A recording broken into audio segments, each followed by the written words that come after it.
Hey, it's Brett Andrews. Nobody needs to struggle with mental health or substance abuse issues. That's why I'm excited today to be talking with Sam Markwart, the county's Community Access Recovery Services intake team. Now, first, Sam, I got to ask you, the acronym is CARS. So can you explain a little bit about what you do and kind of the overall kind of vibe of your team? It's fitting that we are... Our acronym is CARS because we're doing a lot of driving. We're meeting individuals in the community as well as hospitals and other facilities. But more so, we're meeting individuals in the community where they're at, where they are in their life, be it their home, on the street, wherever. We're coming to you and meeting with the individual to interact with them. Mm-hmm. And it's 24 hours a day, yeah? I mean, you can, whenever somebody needs, this kind of intake, you guys are pretty much available? So my team has a regular 9 to 5, Monday through Friday, but you do have the availability to access crisis resources anytime, 24 hours. Great, great. And see, that's one of the things that, I think is important to talk about is how vast and, far-reaching these services that the county offers really are. I mean, because there's so many different types of issues that people can be going through, and you guys are able to kind of pinpoint the best direction. You guys are almost like traffic police in a sense, right? You kind of assess and figure out where the best place for an individual. I like to think of our team as quarterbacks. There you go. And our clients are the coaches. They're telling us what they want to do, what's the play, and us as the quarterbacks direct our clients towards resources in the community. That's great. I love that. So let's talk about some of the warning signs, some of the things that people, if they're thinking maybe they or a loved one are experiencing some mental health crises or substance abuse issues. I know there's kind of a top 10 warning sign thing. So why don't we go through that top 10 and just kind of hit on each one real quick. Yeah, and it's important to remember before I start that things present in individually. Right. What looks like depression for me might not be depression for you, for example. So some of the warning signs might be drastic changes in behavior, personality, or sleeping habits, feeling sad, frustrated, unmotivated for an extended period of time, like 2 weeks. So that's interesting because the time period is probably a key factor in this because if you're feeling sad for a couple of days as opposed to being sad for 3-4 weeks, I mean, there's such a wide, because feeling sad for a couple of days could be something minor, could just be, or it, if it's consistent, is it the consistency that you're looking for, the length of time that you're? Yeah, prolonged feelings of mental health concern like depression, it's something that we definitely want to pay attention to. Even the short windows. It's important to remember that we're all humans. We all have our ups and downs every single day. We all need help sometimes. But the prolonged feelings of sadness and other warning signs that we're talking about, that's definitely something that we want to be paying attention to as loved ones, as individuals, and as a community. So some of the other things on this list, out of control, risk-taking behavior, kind of maybe a feeling of nothing to lose behavior. Is that accurate? Yeah, I mean, and then when you couple that sometimes with addiction, that lowers inhibitions or that changes your mood to a whole different level, and that can definitely be a part of that. We've talked about weight gain, weight loss, not eating, throwing up, doing things like that. I mean, that's also something that loved ones could. That's maybe more of a outward sign, right? That you can really kind of see, just not having to look too closely. That's one of more of the bigger warning signs because it's so noticeable. Yeah. That's a key one for loved ones. You're seeing these the individuals every day on a daily basis, maybe in the home and then you're noticing the drastic weight loss, weight gain, something to talk about, to bring up to the individual. How about like these mood swings? Maybe acting considerably out of character for, what a person would normally be, acting like. Yeah, it's just another thing to really pay attention to. It's another sign that someone could be struggling, and can't hurt to ask someone if they need help or if they need support. So doing so when you're noticing these things, even if it turns out to be something mild or maybe not that big for the individual, asking someone how they're doing, if they're feeling overwhelmed or if they just need someone to listen to them is so important.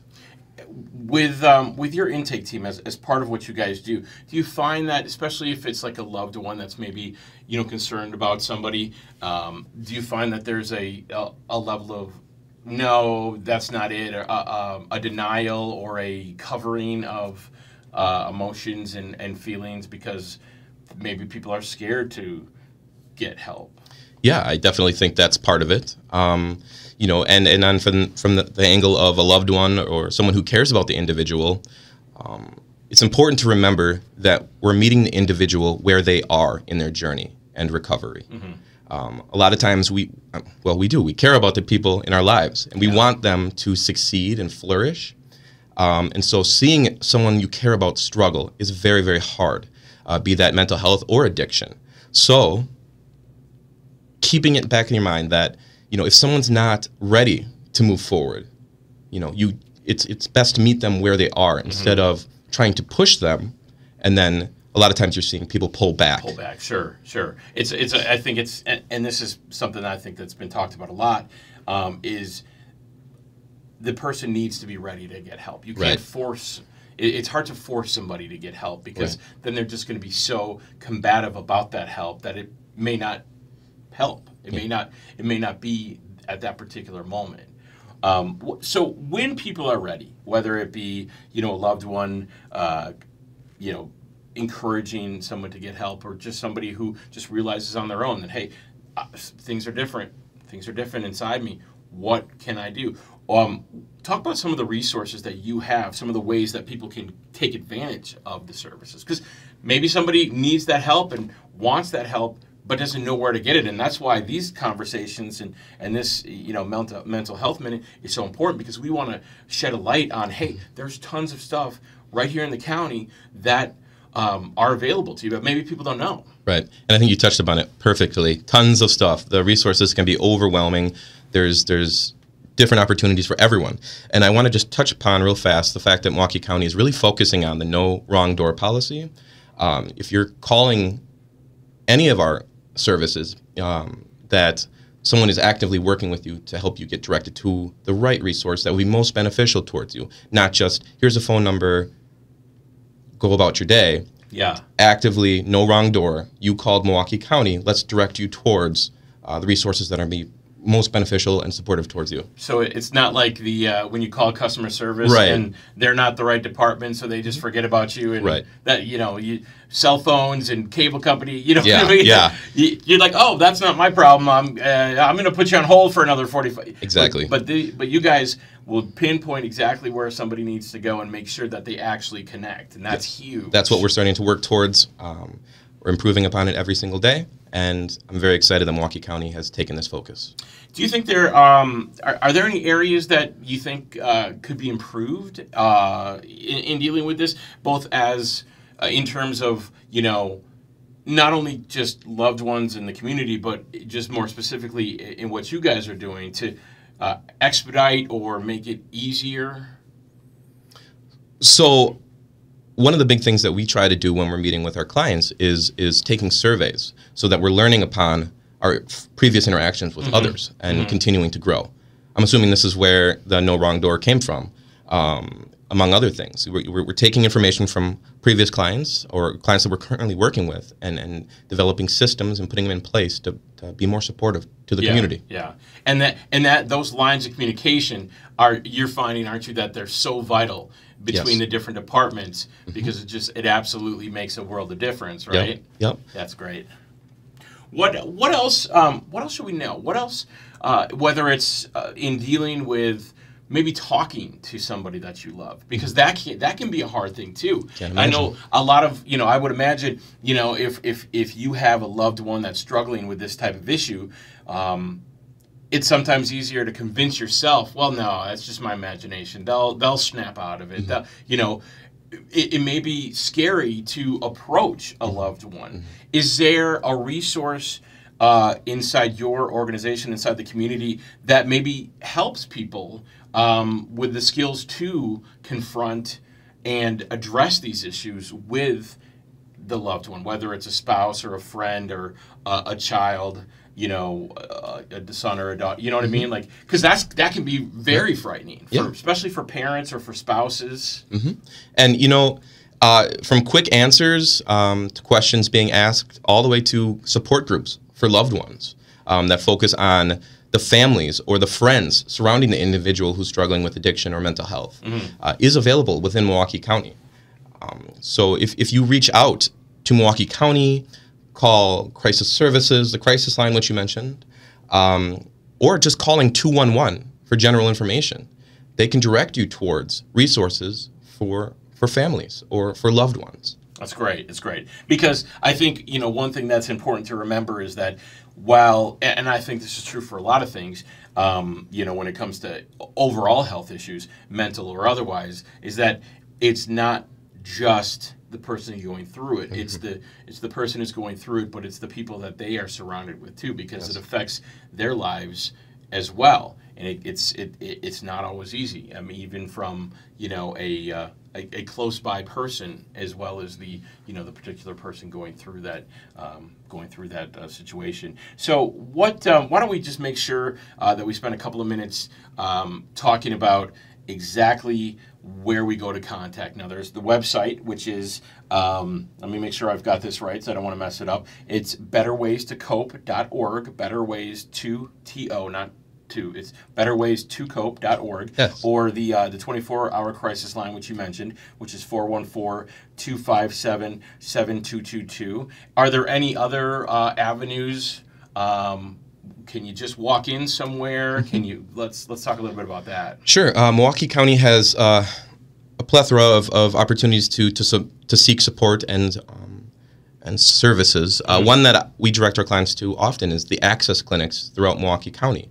Milwaukee County has created a few different access clinics on the south side, on the north side of Milwaukee, where an individual who, let's for example say that they are running out of medications, or they're between regular outpatient mental health providers like a psychiatrist.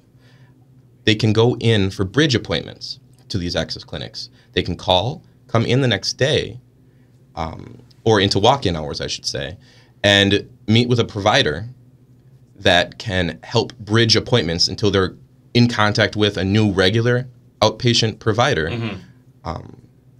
And they also help them link with those providers as well. Yeah, I think the biggest takeaway, the biggest point, and something that I think is so important for everyone to remember is that while these situations often make people feel extremely isolated and alone, in Milwaukee County they never are. There's always someone to turn to and always someone to get help from. And I on a personal level, I've been somebody who has struggled in the past for most of my life with various mental health issues. And, I've always been lucky because I've had a family that has been supportive and open about that. And I've always, had those resources. But some people don't, some people, just simply don't have that. It's not talked about in some families. And that's why we want to break out of that and make sure that everybody is open and honest with themselves, with their families, and because it's so easy. Clearly, it's so easy to seek and get help from the county. It's amazing. Having family support is amazing, and like you said, not everyone has that opportunity where they're working with friends and family on a regular basis for support.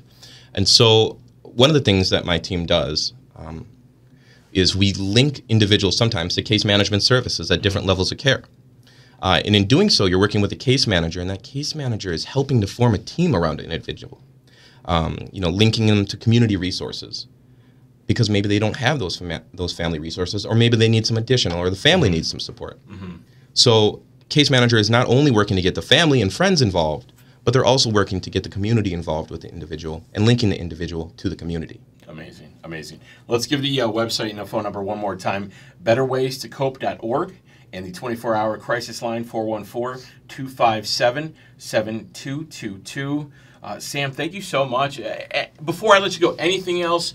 Anything that is just bubbling in your head that you think is super important to get out, or did we do a good job of covering dotting our T's and crossing our I's? I think we talked about a lot. It was a lot of fun. I really appreciate you having us out here today. Absolutely. Thanks so much, Sam, for coming out. And again, betterways to cope.org, 257-7222. Thank you.